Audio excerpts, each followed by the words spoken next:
The world of work is being turbocharged. There will come a point where no job is needed.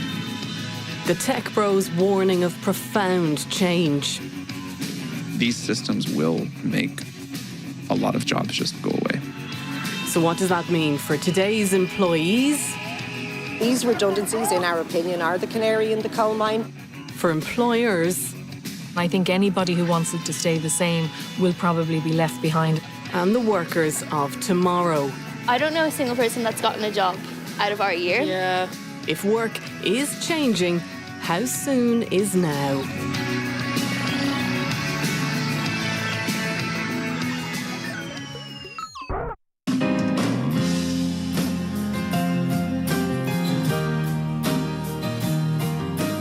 Most likely to be affected in any AI job apocalypse is the office.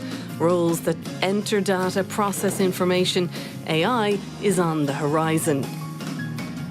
If you work in somewhere like here, at a desk in front of a computer with a swivelly chair, the boss of Microsoft AI had a stark message that you might want to have a listen to. White-collar work where you're sitting down at a computer, most of those tasks will be fully automated by an AI within the next 12 to 18 months. But will they? It's in the interests of AI companies to talk up how disruptive, how devastating their technologies are. But there are already some jobs that are being lost as AI surges.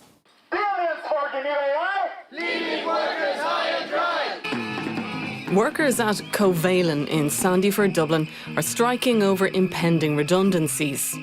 Owen O'Reilly and his colleagues are content moderators contracted to Meta. They screen and monitor social media platforms for harmful content. Hundreds of workers have been told their jobs are at risk. Some had been working on an AI project. We took that as it was going to help us within our job. We had no clue up until recently that now this is actually being trained in order to take over the very positions and the jobs that we're doing. We weren't expecting it, and it's all happened very, very, very quickly. They're striking for better redundancy terms. What the workers are calling for loudly behind me is to be heard and to be recognised. Content moderators are viewing videos and content and photographs and chats on the platforms. The AI annotators have been teaching the algorithm how to do that.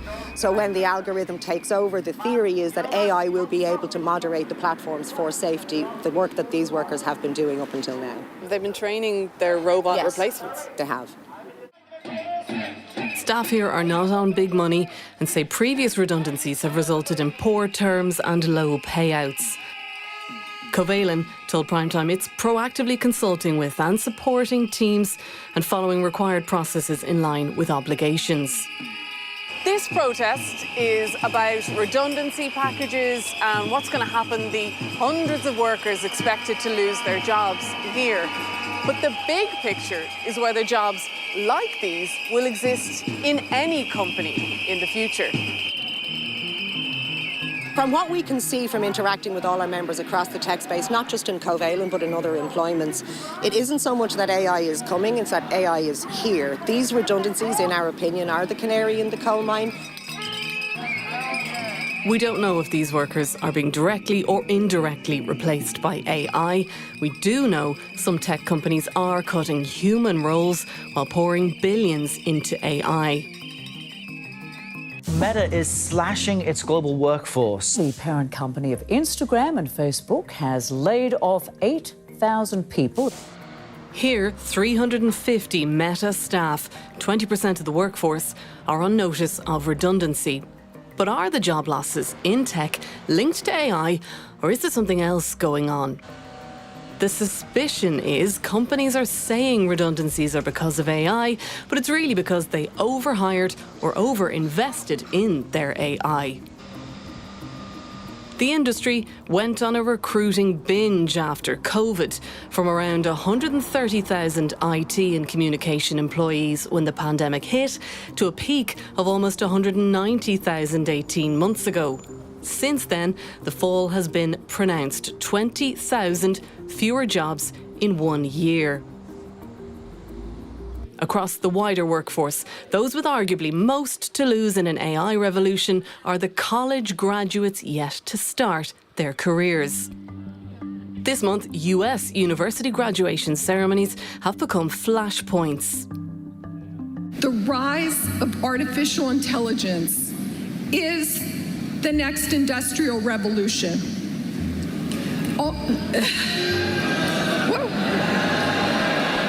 The former CEO of Google, among high-profile speakers, booed.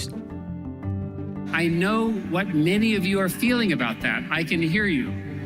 There is a fear.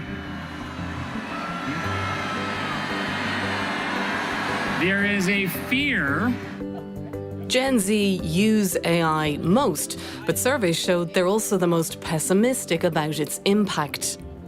Here in the RDS in Dublin today, there are hundreds of UCD students sitting final exams and about to embark into a world of work that some say is completely changing.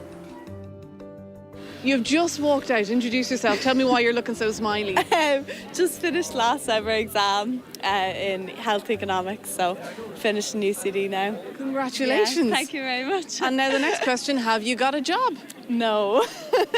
No, I've been applying for stuff the whole year, really, since September. I've heard that a lot of entry-level jobs, I guess, are now being able to be replaced, be more efficient with AI use, which is a bit of a shame because people aren't getting to learn the skills themselves. I'm graduating economics and sociology in UCD, and the jobs market, I've given up with. I've applied to so many jobs.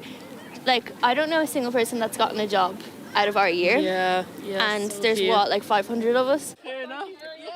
There isn't official data yet on whether recruitment has been affected this year for graduates, but website Irish Jobs reported half of employers it surveyed had scaled back graduate hiring. UCD's Student Union Education Officer Matt Meehan is another who struggled to get a job. I worked really hard. I got into pharmacology and I've graduated now. But what we see currently in the pharma space in Ireland is that they're not really taking in graduates. But where it comes to the entry-level skills that are needed on factory lines, in research labs, they are being replaced through AI, and we're not having the skills to be able to work with AI. Despite the concerns at the RDS, HR consultant Mary Connaughton is optimistic for the class of 2026. We have less than 5% unemployment in Ireland. Could that change? Yes, it could. Could it go up? Yes, it could. Is AI going to force that to skyrocket in the next 2 years? Unlikely. So there's a lot of scaremongering out there. But Mary says the careers of graduates will be different, more precarious, requiring greater flexibility. And in the era of AI, getting a job means counterintuitively leaning into the human. They might have to go and search around a bit. They might have to try and use connections. So there's much more networking now as part of it. So look at your LinkedIn profile and see who you network to. And if you're in a professional association, go and connect into that. So build your network, because that's getting more important for job hunting. It's difficult to get a definitive picture on what is happening in the jobs market. Since 2023, overall employment is up 4.5%, but the growth in high-risk sectors like IT, finance and insurance is less. And for young workers, while overall employment is up 2.4%, in those high-risk sectors it's down 4.3%. In a pessimistic scenario, that is cause for concern. But there are jobs being created. AI-related roles are emerging as the fastest-growing job category, according to research provided to Primetime by recruitment company Morgan McKinley.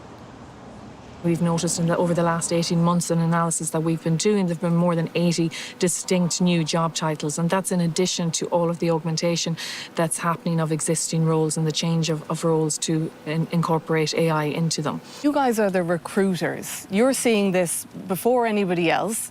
Is the sky falling, or is this being overblown a bit? Sky isn't falling, but It's cloudy in parts. The sun is over here in some other parts where the new jobs are being created. It's changing. It's changing very fast. And I think anybody who wants it to stay the same will probably be left behind in what's happening now.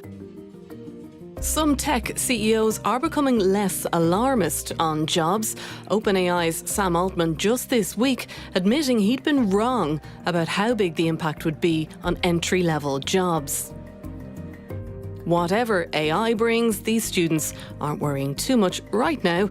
Exams are over and summer is calling. I use AI, but not really. You can't really rely on it. So, it's just a shame to see that something that I can't even write a good essay with is going to take my job. Yeah. How are you going to celebrate? You just finished your exams.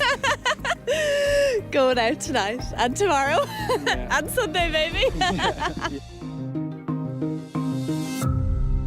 And after all that work, why wouldn't they go out? Louise Byrne reporting there. With us now, Minister of State Niamh Smith and also Fergal O'Brien from IBEC representing employers. Good evening to you both. Niamh Smith, given what we've just seen there and the apparent threat to workers and to jobs, do we have a problem with AI? I have to say, really interesting report there, and I have to say very balanced too. Do we have a problem? I don't believe so. I think we are certainly going through a transition, and government is keenly aware of that, and as part of that has just refreshed our national AI and digital strategy. That strategy looks right across government and across various departments about how AI will impact all of our lives, whether it be education, whether it be fintech, whether it be health, all of that. But I also acknowledge that for young people coming out of college, there is a certain uncertainty there. But there's more than that. You saw one of the students speaking to Louise there. 500 people in her class in UCD, and she doesn't know of anybody who has a job. Imagine, after funding an expensive education, being a parent or a student, that's your reality. Now, whose fault is that? Well, you have to still acknowledge that AI and the number of AI positions available in Ireland today has doubled over the last 2 years, and that's a fact. Entry-level jobs have disappeared, though. Entry-level jobs are obviously the most impacted and where the most vulnerability lies, and the government is completely aware of that. And that's why we've also established the National Observatory, the Skills Observatory, which is looking to have a laser-sharp view of the skills, where the gaps are, whether it be ICT or within the skills, that we can respond to that and be as agile to that as possible. The problem is, the man sitting beside you, Fergal, has said this week public policy is not keeping pace. Fergal, I mean, what do you mean when you say that? So there's an awful lot happening, Fran, at the moment in the labour market, right? So the AI disruption, the challenge and the opportunity that's going to bring is one part of it. A second part of it, and when you showed some of the charts there in terms of where we've lost jobs in the last year, the sector where we've lost most jobs actually has been our domestic services sector, right? Because we've actually shoved up the cost of labour quite a lot. The third element, of course, is what's happening in the global economy at the moment, right? So we've had uncertainty from the US, and now we've had war in Europe, we have a war in the Middle East. So all that's creating uncertainty. Despite all that, there's still spectacular momentum in the economy. The majority of our members in IBEC are still planning to hire both more workers and graduates this year. Yeah, but when you say public policy isn't keeping pace, what are you saying? Do you think Niamh's government are on top of this? So specifically, I think what's really important, and, we hear the concern on the tape, right, in terms of workers, in terms of young people. And I think the strategy here, it needs to be people-centred. And the opportunity, the opportunity we have, Fran, the opportunity for Ireland in terms of how we position ourselves, right, in terms of the competitiveness opportunity that we can get from AI, is actually investing in our people. And where we're not delivering right now at the moment is we're sitting on a 2 billion employer fund called the National Training Fund, where employers have paid 1% of the payroll for upskilling, retraining, lifelong learning. And right now, that fund is not being put to work, and the surplus continues to grow. How much is the surplus right now? It's 2 billion. Fran, by 2030, it's going to be over 3.5 billion. Why is there a surplus, Minister, when there's an obvious need? Well, the need is there, and obviously that the Skills Observatory falls under the Department of Further Education and Minister James Laws, and that will absolutely be dealt with in terms of the training piece that needs to be done. It's also important to say that a government is with the LEAF Forum, Taoiseach is leading with that to look at the but trade Minister, unions this is and fine. We have students coming out of college who don't have jobs. We have people in the industry losing their jobs. And Fergal is saying that there's €2 billion fund there untapped. How could that possibly be? any funds that are required to address this and make sure that the skills gap is closed will absolutely be leveraged and utilised. I can assure you of that, because government is very conscious of the fact that Would you the entry acknowledge level, they haven't been leveraged enough?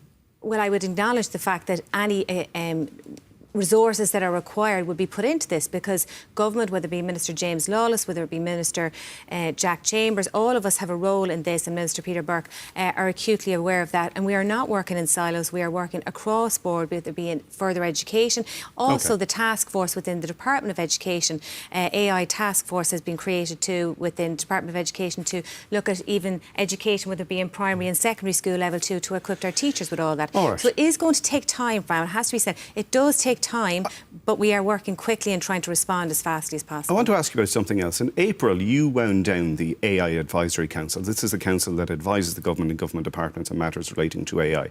A new AI office for Ireland is to open in August. In the meantime, who's advising you and the government on AI? Well, we have had the AI Advisory Council in place for the last 2 years. They have they've made a number of reports that look at every aspect. Sure, what I'm asking you is, you stood it down in April. Yeah. The new AI Office for Ireland is due to come in August. In the interim, who's advising you? We have a whole department in the Department of Enterprise, a whole AI and division within the Department of Enterprise, with a number, and a very skillful number, whom I know Fergal works with on a daily basis, who are advising me and government on how we should approach this. And that also goes for the Department of Further Education as well. The Advisory Council was put in place.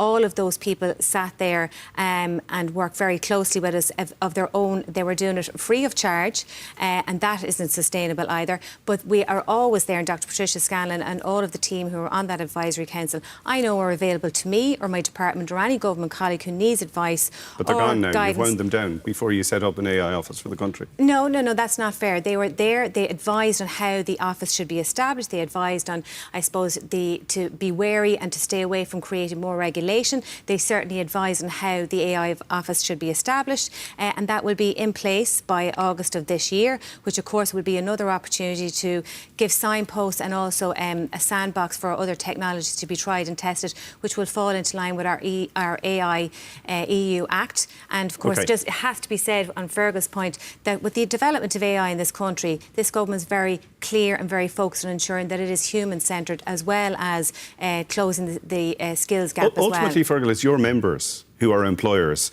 who are turning to AI, who are letting people go. Is that why you're calling for funds to retrain people? And who are hiring very ambitiously as well, Fran.